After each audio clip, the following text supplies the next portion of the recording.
Long ago, in a remote mountain monastery, there lived a young woman named Chiyono. She was earnest and committed to her Zen practice, yet after years of meditation, she struggled to find enlightenment. Every day, she would sit with her fellow practitioners, seeking to quiet her mind and understand the deeper truths of existence.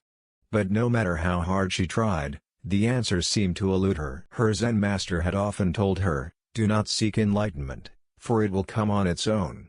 Let go of the need to understand, and the understanding will find you." Still, Chiyono couldn't let go of her desire to grasp the truth. Day and night, she practiced, meditated, and studied, but enlightenment seemed always just out of reach. One evening, feeling the weight of her long and fruitless journey, Chiyono was tasked with fetching water from the well for the monastery. She picked up an old bamboo bucket, which had been used for years by the monks, its surface worn and cracked. Despite its age, it had always served its purpose. After filling the bucket, she began her walk back to the monastery. The cool water sloshed gently as she carried it, her mind still full of the questions she had been asking for years. But as she neared the entrance, disaster struck. The old bamboo bucket suddenly broke, its bottom falling out. The water she had collected poured onto the ground, disappearing into the dirt. Chiyono stopped in her tracks, staring at the water vanishing into the earth. Her hands now held only the empty, broken bucket. In that silent moment, she looked up at the night sky. The moon was still shining brightly, its reflection, which had once danced in the water, now gone. And then, in that very moment, Chiyono understood.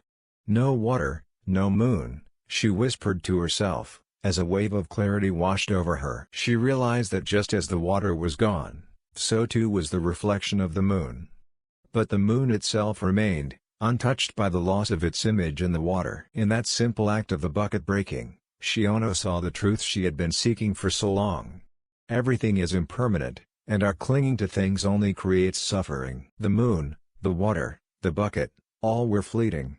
Chiyono understood now that enlightenment was not something to be grasped, but something to be realized when we let go. From that night onward, Chiyono was no longer burdened by her quest.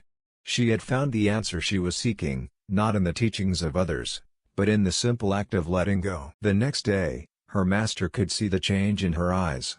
"You have found what you were looking for," he said. Chiyono simply smiled, bowing in gratitude. The Zen teaching of no water, no moon reminds us that the things we hold on to are often illusions.